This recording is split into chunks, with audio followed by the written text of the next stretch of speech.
아버지 하나님 감사합니다. 저희들을 이렇게 거룩한 날 구별된 장수와 구별된 시간에 이렇게 모여서 아버지 하나님께 찬양과 경배를 드리겠습니다.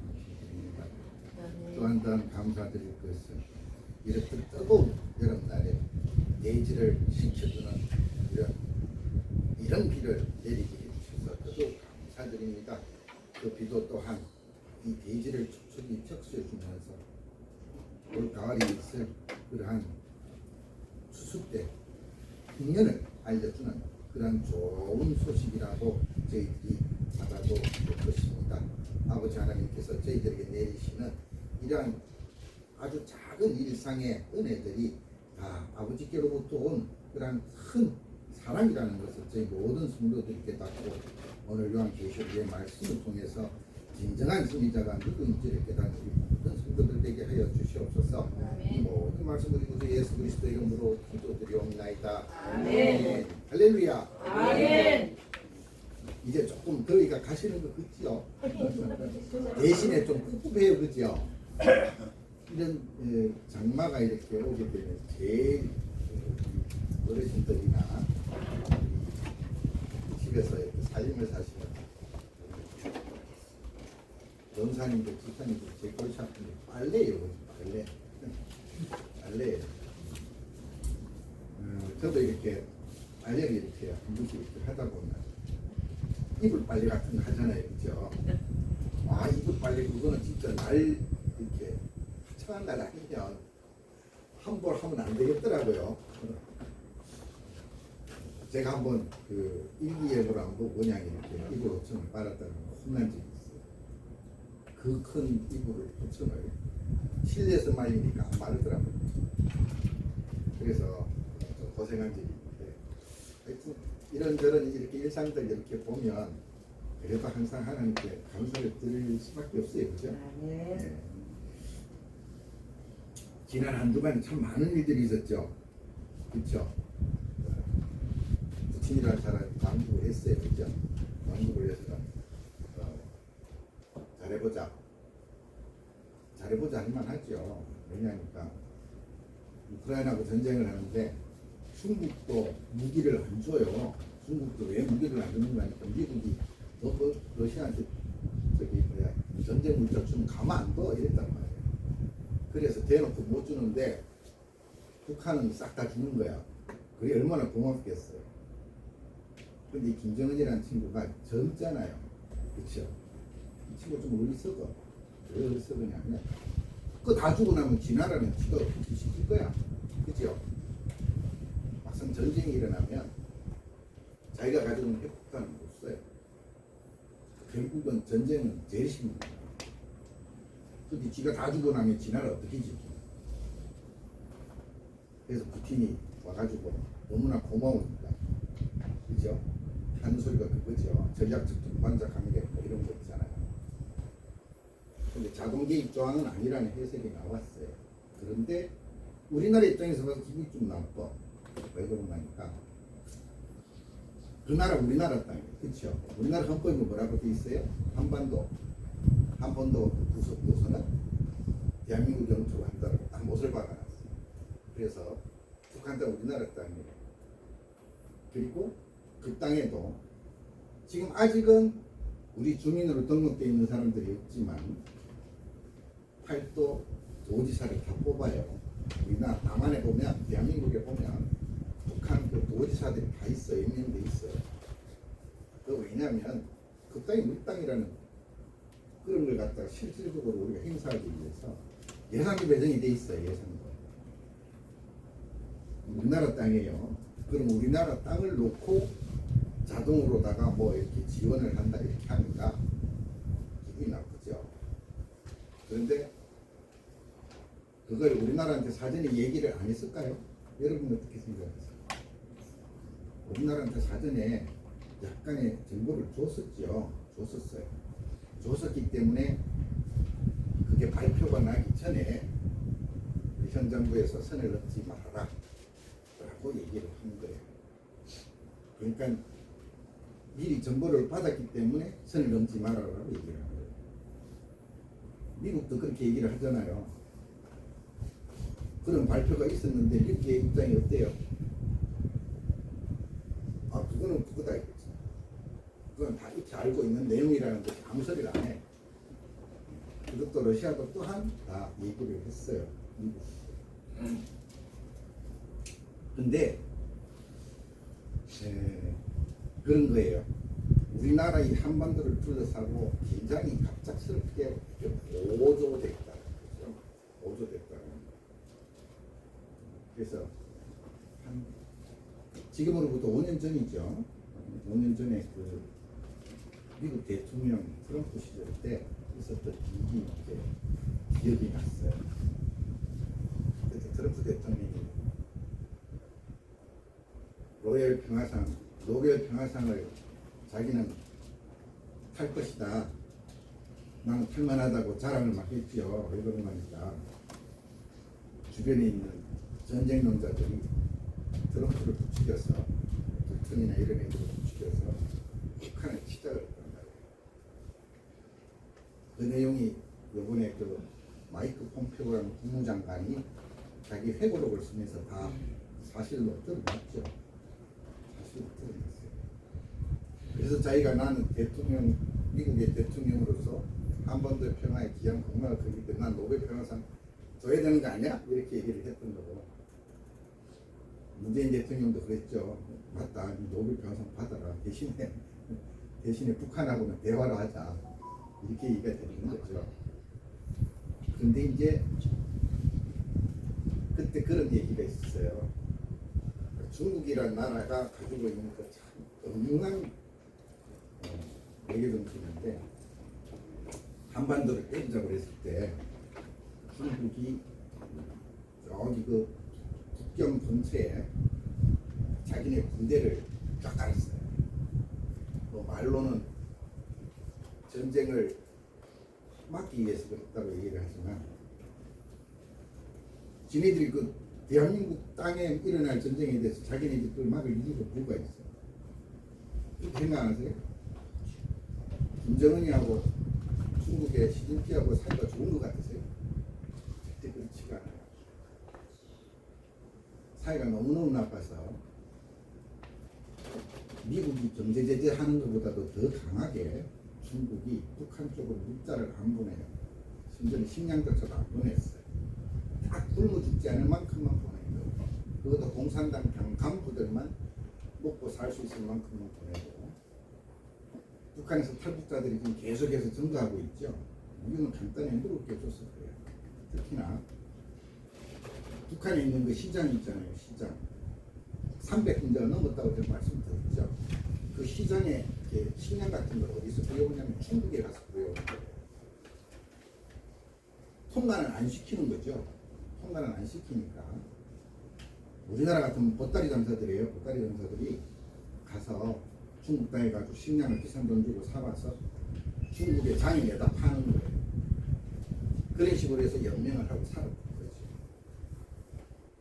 참으로 참 비참한 그런 북한의 실상인데 그러다 보니까 이제 통일이 올 때가 다 됐다. 왜냐하면 여러분 여지껏 북한에서 자기네 그 수령이라고 얘기하는 대빵을 갖다가 대장을 욕하는 걸 들어보신 일이 없죠. 그죠? 근데 지금 그렇지가 않아요.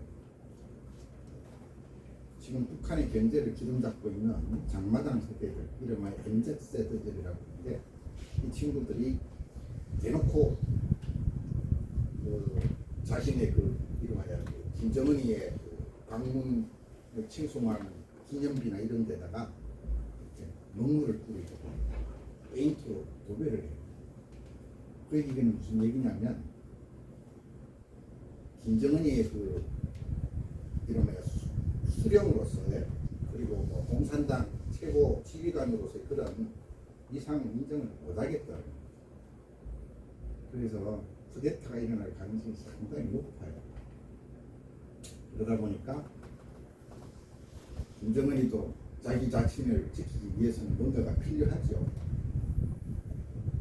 특히야 뭐 2018년도에 마이크 폼페이오 그러니까 국무장관이 트럼프 대기 시절 때 국무장관이 그 폼페이오가 국무장관 되기 전에 CIA 국장이었어요. CIA 국장의 자격으로 북한을 김정은을 직접 만났거든요. 그때 폼페이오한테 김정은이가 이런 얘기를 했어요. 폼페이오가 야, 중국이 제발 이 한반도에서 주한미군 철수했으면 좋겠다고, 그걸 네가 제일 환영할 거라고 얘기한다는데 아니냐. 그러니까 김정은이가 정색을 하면서 했다는 얘기가 있어요. 순소량이 거짓말쟁이 되리라.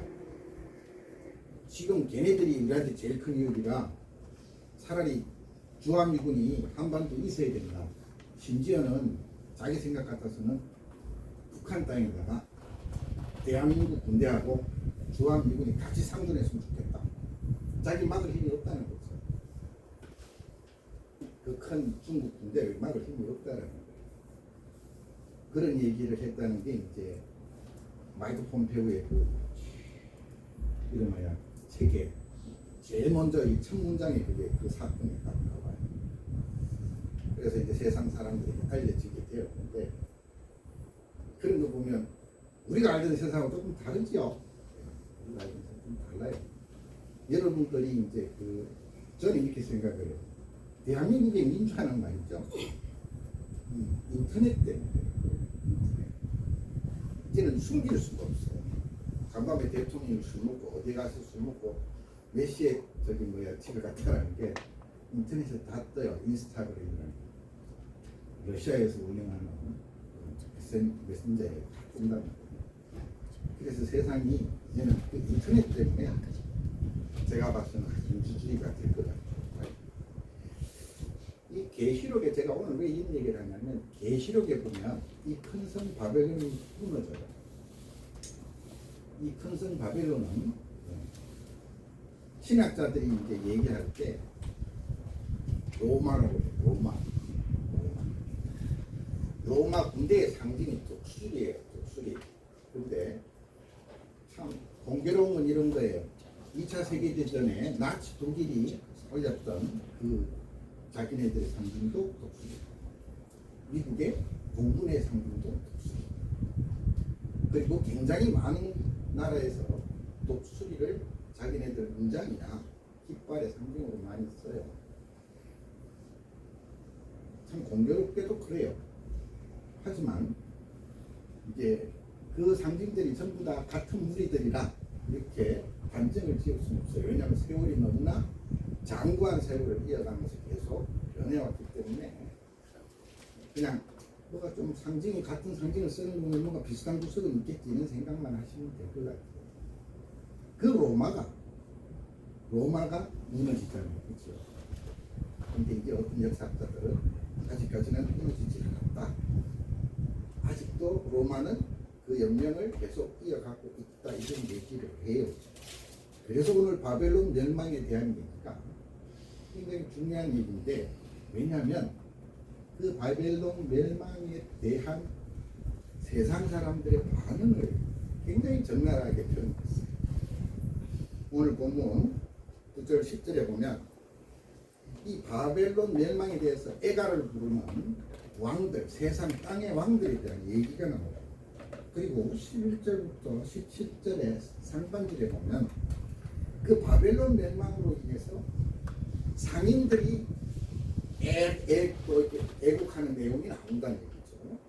그리고 세 번째 17절 후반절부터 19절까지 보면 바벨론 멸망으로 인해서 누가 또 애가를 부르냐면 그 배 운영하는 자, 이름하여 운송업자들이 애가를 부르고요. 에스겔서 26장부터 28장에 보면 두로의 그 멸망에 대한 얘기가 나오는데, 그 두로 지금의 그 레바논이라는 나라 있죠. 그 레바논. 지금 이제 한창 그 이스라엘과 헤즈볼라가 전쟁을 하고 있는 그 골란고원 바로 옆에 있는 지역인데, 그 지역이 레바논과 이스라엘 국경 지역이에요. 근데 그 레바논의 그 지중해 쪽 연안에 있는 그 도시 이름이 바로 두로고, 두로 밑에 있는 도시는 시돈이에요. 근데 그 도로와 시동에 당시 그 지중해에 있는 도시들 중에서 가장 부유했던 도시예요.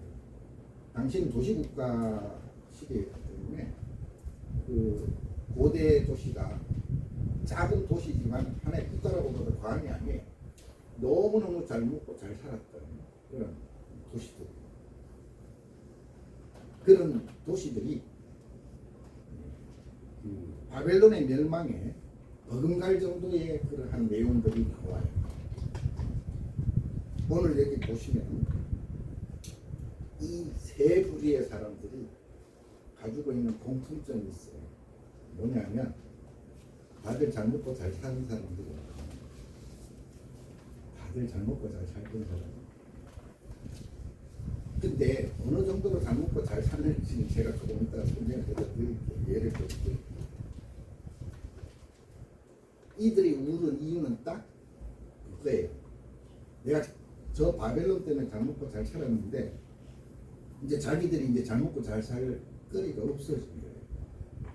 그래서 우는 거예요. 또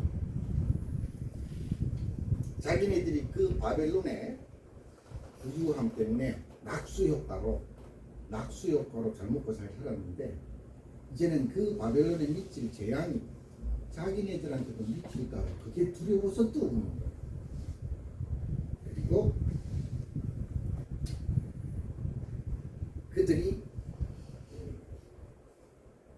또 우는 이유는 무엇이냐면 갑자기 그 일이 일어났다는 거예요. 그러니까 눈 뜨고 탁 돌았었더니 세상이 바뀌어 있더라고요. 그래서 너무 놀라서. 그런데 그들을 향해서 오늘 본문 9절에는 보면 이 땅에 소망을 두고 사는 사람들에 대한 비유가 나와요. 18장 9절에 보면 그와 함께 즉 바벨론 큰 성 바벨론과 함께 음행하고 사치하던 땅의 왕들이 그가 불타는 연기를 보고 위하여 울고 가슴을 치며 라고 이렇게 얘기를 하고 있습니다. 그 바벨론의 멸망을 예도하는 첫 번째 부류가 바로 그 세상의 땅의 왕들. 당시의 왕은 당시가 제정 분리 사회였을 수도 있고 제정 일치 사회였을 수도 있는데 어쨌든 제사장과 왕은 서로 다른 부류라고 봐야 되니 제정 분리 사회라고 봐야 된다면 그들은 정치적인 실권자들이에요. 우리가 이름하여 오늘날 얘기하는 이정자들이죠. 세상을 다스리는 자들. 그들이 슬퍼했던 이유는 바로 신앙적인 것이 아니라는 거예요. 우리가 지금 신분주의적인 관점에서 바라보면 그런 신앙적인 관점에서 그들이 슬픔을 느꼈던 것이 아니라는 거예요. 그들은 무엇이냐? 오로지 자기의 욕망을 채우기 위한 물질적인 것에 모든 포커스가 딱 고정이 되어 있어요. 그런데 그것이 하루아침에 휙 날아가 버리는 거죠. 이름하여 기득권이 없어져 버려요. 한 번의 실수로 발생한 화주로 인해서 생활 터지게 많은 사람들이 느끼는 심정들이 있죠. 그런 말 있잖아요. 물로 쓸고 내려가든 뚫에 타든 뚫에 타면 죄라도 남죠. 근데 어쨌거나 말거나 하루아침에 그렇게 화주로 인해서 자기 재산이 싹 다 없어지면 굉장히 크나큰 슬픔에 빠지게 되죠. 오늘 본문에 등장하는 이 땅의 왕들도 이러한 세상 것에 이렇게 세속적인 물질적인 것에 전부 다 포커스를 두고 그게 다 소망을 둔 자예요. 그러니까 하루아침에 그 큰 성 바벨론이 멸망을 하고 나니 허망한 거죠. 즉 세상 것에 소망을 둔 자들은 우리처럼 하늘에 소망을 둔 자들하고는 다르다는 거예요. 그렇다면 하나님께서 그 큰 성 바벨론을 무너뜨리신 이유가 뭐냐? 우리가 지난번에도 한번 말씀을 드린 적이 있죠.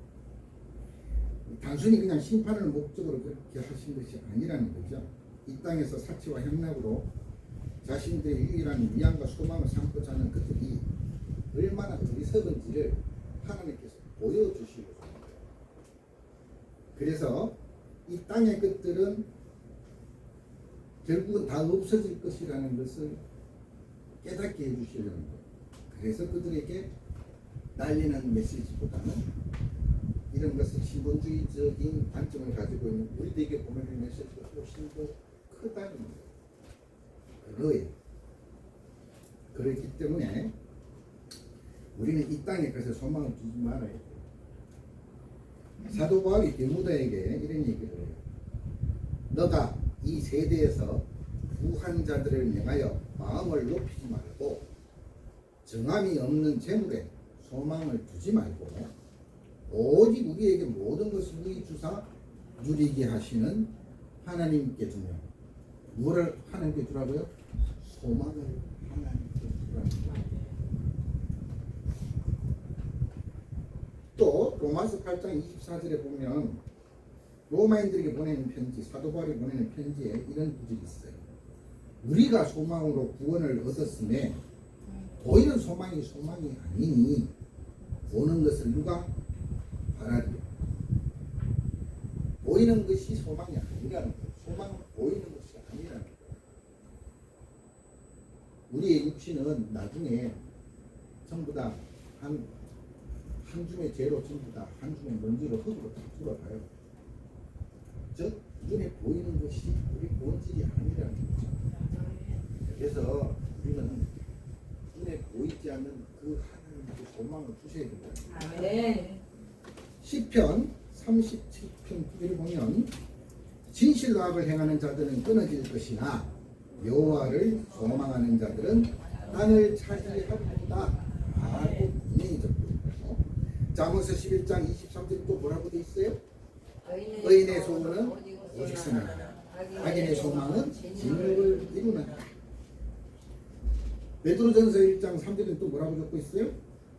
예수 그리스도의 아버지 하나님을 찬송하리로다. 그의 많으신 긍휼대로 예수 그리스도를 죽은 자 가운데서 부활하게 하심으로 말미암아 우리를 거듭나게 하사 상한 소망이 있게 하시며. 여러분, 부활이 눈에 보이는 거예요? 부활은 눈에 보이는 게 아니에요. 그렇죠? 부활은 눈에 보이는 게 아니에요. 여러분, 거듭남이라고 표현을 많이 쓰는데 거듭남 눈에 보이는 거예요? 거듭남 눈에 보이는 게 아니에요.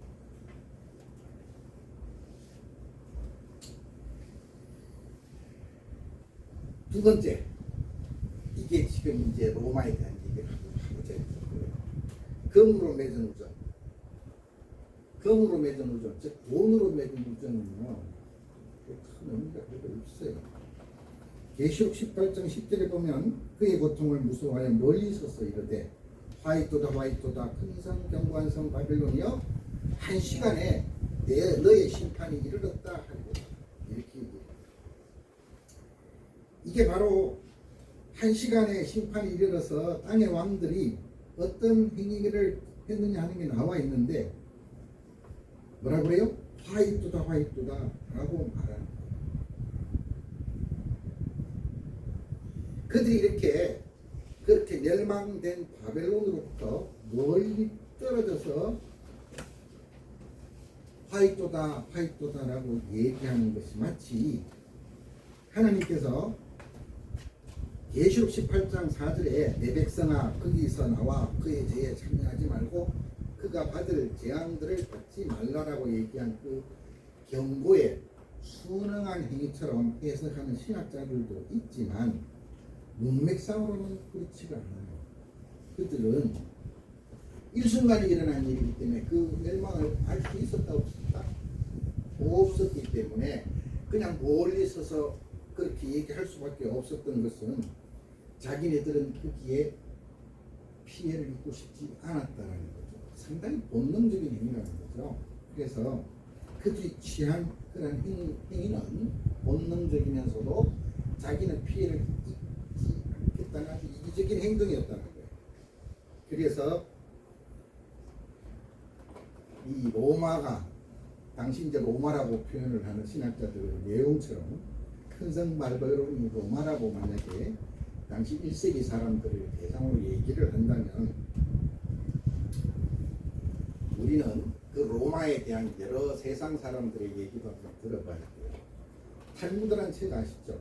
그 탈무드란 책에 보면 이런 얘기가 나와요. 이 세상에 부요함을 10개를 줬어. 부요함을 10개를 줬거든요. 근데 로마가 얼마만큼 부여했냐면 그 부여함의 9개가 다 로마에 있어. 그리고 나머지 1개만 나머지 세상에 있는 거예요. 그만큼 로마는 부유해 있어요. 어떤 또 한 학자는 이런 얘기를 해요. 현대를 사는 우리는 고대 사람들과 비교해 볼 때 향락에 있어서는 어린애와 로마가 그만큼 잘 살았어요. 또 다른 사람들은 이렇게 또 지적을 해요. 고대 로마의 낭비성을 비교를 해볼 때 우리의 최고의 화려한 사치는 우리가 지금 누리는 사치는 빈곤에 불과합니다. 사무엘 딜이라는 학자가 있어요. 이 학자가 이런 얘기를 해요. 로마의 가장 최고의 오늘날에 이제 얘기를 하는 국회에 해당되는 건데 의회에 해당되는 원로원 의원으로서 너무 값이 싼 집세를 내거나 아피아가 혹은 플라미니아가에 시종자를 너무 적게 데리고 마차를 다니는 자는 낙인 찍힌 사람이 되고 곧 그 신분을 잃었다. 쉽게 얘기하면 돈 적게 쓰면 자기 원로원 의원으로서의 신분을 박탈당합니다. 그만큼 로마 시대가 화려한 시대였어요.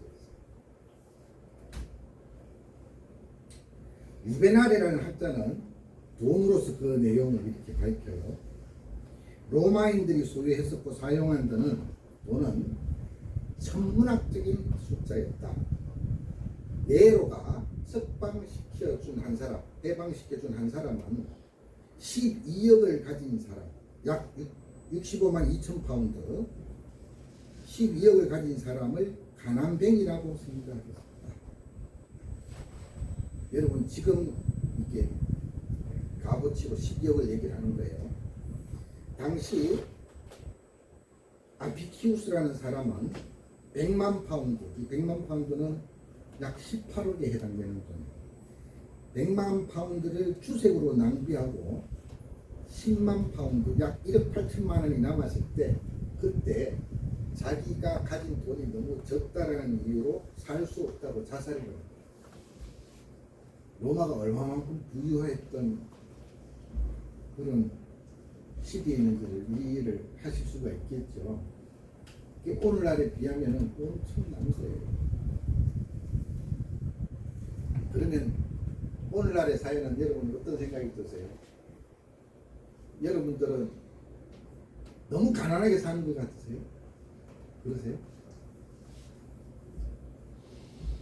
오늘날 사회는요, 이 사람들이 돈을 그렇게 많이 가지고 세상 이곳저곳에서 이렇게 필요한 것들을 비싼 돈 주고 구매를 안 해도 될 만큼 지금은 세상 사람들이 평준화가 된 거예요. 무역을 통해서. 교통이 너무 발달해가지고 저기 남미에 있는 그 어떤 한 국가의 과일도 여러분 슈퍼마켓에서 사 드실 수 있잖아요. 그렇죠? 그런 시대가 된 거예요. 그래서 이 금이라는 매개체, 이 금이라는 매개체가요, 당시 이 로마라는 시대는 신분도 결정했죠. 사람하고의 그 관계, 특히나 돈을 줘가지고 이렇게 자기가 석방하는 이름하여 보석이라고 그러죠. 오늘날 보석 신청하는 것처럼 그렇게 돈을 가지고 모든 걸 다 해결할 수 있었던 그런 시대였는데, 그러한 금이 만약에 없다면 어떻게 될 것이냐, 거기에 대한 내용이 여러분이 오늘 예배 전에 읽었던 그 누가복음의 내용입니다. 그 둘째 아들이 자기 가산을 다 탕진을 했을 때 자기가 속했던 그 무리로부터 왕따를 당합니다. 더 이상 갈 데가 없어. 그래서 재산을 탕진하고 난 다음에 그렇게 아버지가 있는 곳으로 오게 되었다는 내용을 얘기를 합니다. 그게 바로 돈이라고 얘기하는 그 매개체가 사람의 관계를 이렇게 연결을 시키는데 돈을 가지고 맺은 그런 관계는 아무짝에도 쓸모없다 이 말이에요.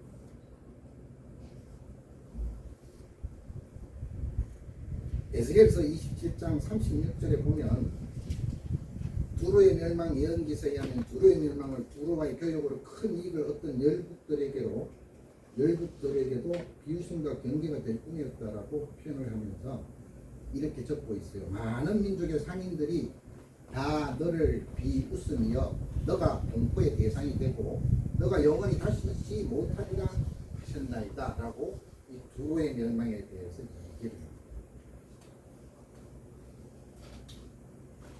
여러분들 우리 공동체에서 공동체 안에서 이렇게 교제를 하실 때 우리가 교제를 하는 건 금전으로 가지고 교제를 하는 게 아니에요. 그게 수단이지. 그게 사랑으로 교제하지. 우리는 있잖아요. 그 사랑 없이 못 사는 거예요. 그죠? 우리의 사랑은 있잖아요. 세상 사람들이 가진 사랑은 같을 수가 없어요. 세상은 이런 거예요. 달면 삼키고 쓰면 돼. 굉장히 가식적인 거야. 세상에. 근데 우리는 그렇지가 않아.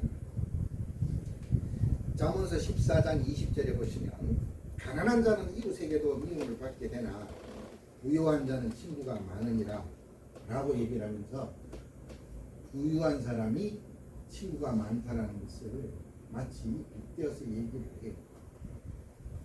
잠언서 19장 4절에 보면 재물은 많은 친구를 더하게 하나 가난한 적 친구가 끊어지느니라 라고 얘기를 해요. 이 당시에 다 그 당시에 시대상이 그랬다는 걸 잠언서도 적고 있는 거예요. 그러면 진정한 승리자는 누구냐? 바로 마지막에 최후에 하나님 앞에 가서 웃는 자. 아멘. 웃는 자.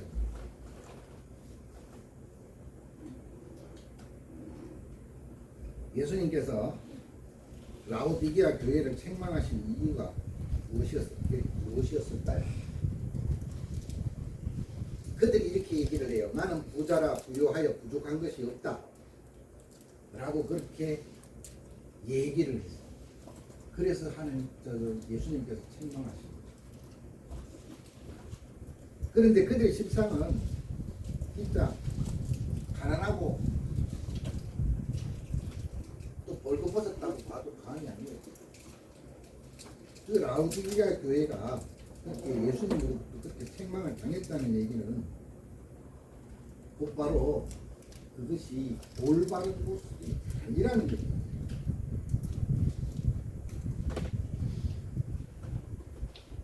나는 부자라 부유하여 부족한 것이 없다 라고 얘기하는 자들은 사실은 그들이 맺고 있는 모든 관계가 돈으로 관계를 맺었기 때문에 그들은 그 돈을 잃어버리면 모든 게 다 사라져버려요. 관계. 그런데 우리들처럼 사랑으로 이 관계를 맺은 사람들은 어떠한 일이 터져도 그 관계가 깨어지지 않는다는 거예요.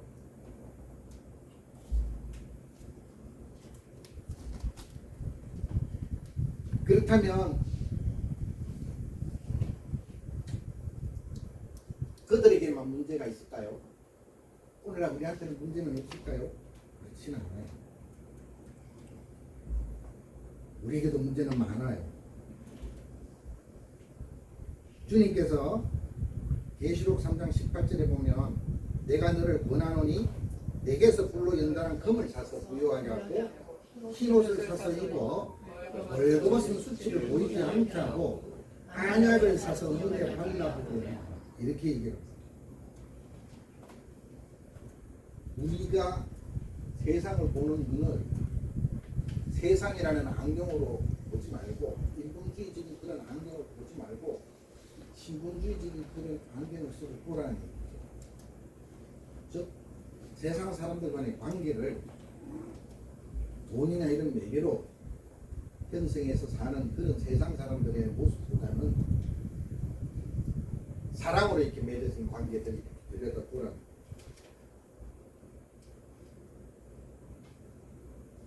세상 기득권 세력들이 얼마나 불쌍한지를 여러분들은 나중에 그들의 패망하는 모습을 보면 바로 알 수가 있어요.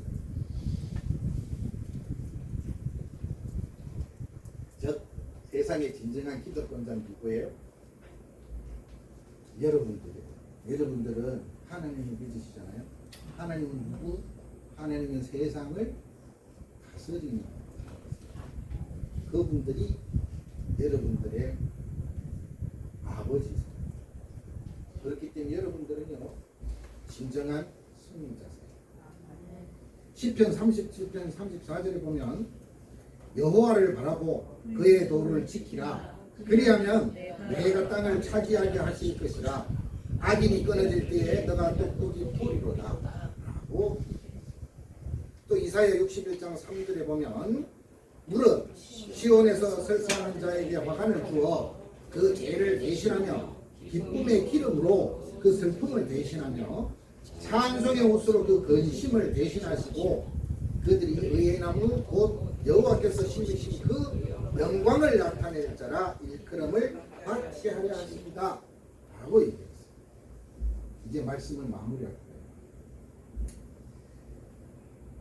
우리들은 다 육체를 지닌 그런 존재예요. 그래서 물질은 필요해요.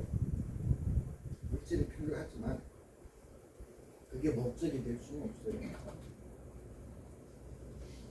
뭐 세상 사람들 잘 사는 사람들이 하루 삼시세끼 먹는 것이나 여러분들이 삼시세끼 일하는 거랑 별반 차이 없어요. 그러니 그런 분들 절대 부러워하지 마세요. 어떻게 보면 말이죠. 하나님의 말씀을 먹고 사시는 여러분들이 훨씬 더 행복하세요.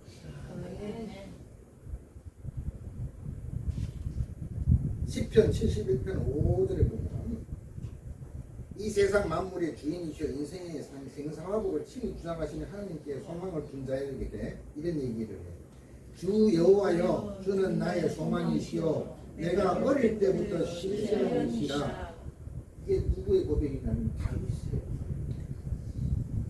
그 다윗이 어떤 존재가 됐어요? 일국을 다스리는 자가 됐어요. 하나님의 백성이라고 얘기하는 이스라엘을 통치하는 통치자가 된 거예요. 원래는 뭐였어요? 목동이었어요. 목동. 그런데 그 다윗이 내가 어릴 때부터 신뢰하니까 바로 여호와 아버지 하나님이라고 얘기를 합니다. 땅에 것에 소망을 두는 자, 그 마지막 날 이 땅이 멸망할 때 결국은 함께 슬퍼하며 애통이 할 뿐이라는 거죠. 그래서 여러분 하늘나라 시민권을 가지고 계신 여러분은 당연히 하늘의 소망을 두셔야 됩니다. 우리 주님이 세상 논리에 따라 우리의 친구가 되고자 하셨다면 우리 지금 누가 주님의 친구가 될 수 있을까요? 돈이 있어야지 관계가 형성되는데, 그렇죠? 그런데 여러분 신약 성경 보세요. 예수님께서 친구 삼으신 자들이 누구예요? 이 세상에서 가장 소외받은, 그렇죠? 가진도 없고 아는도 없고 있잖아요, 그렇죠? 가장 남들로부터 인정받지 못하는 자들이 다 주님의 친구가 됐어요. 요한복음 15장 15절에 보면 주님께서 이렇게 얘기해요. 이제부터는 너희를 종이라 하지 아니하리니 종은 주인이 하는 것을 알지 못하니라. 너희를 친구라 하였노니 내가 내 아버지께 들은 것을 다 너희에게 알게 하였으니라. 하고 돈으로 맺어진 관계가 아니라 주님은 종이라고 불리는 자들에게 이제는 친구라고, 너희들은 친구라고 그러면서 영원한 우정을 약속을 하셨어요. 그리고 그 이렇게 얘기를 하시고 오늘 직접 보이신 분이 바로 예수님이시죠. 요한복음 15장 13절에 그런 얘기가 나오잖아요. 사람이 친구를 위하여 자기 목숨을 버리면 이보다 더 큰 사랑이 없나니 라고 얘기해요. 세상 사람들, 구원받을 사람들을 친구로 삼으신 그 예수님은 그렇게 얘기하시고 십자가에 못 박혀 돌아가십니다. 약속을 지키신 거죠. 그런데 나중에 결론이 어떻게 돼요? 부활하시는 거예요. 부활하셔서 뭐라고? 모든 제자들에게 다 나타나시는 거예요. 그래서 무엇을 보여주셨다? 삶이라는 것이 끝이 아니라는 것을 보여주셨어요. 뭐라 그래? 저 하늘에 가서 내가 너희들이 있을 거처를 준비하고 다시 오겠노라. 아직 안 오셨죠, 그죠? 네. 여러분 거처 거기 다 있어요. 이제 주님이 다 여러분 거처 준비하시려고 여지껏 안 오고 계시는 거예요. 너무너무 바쁘신 거예요.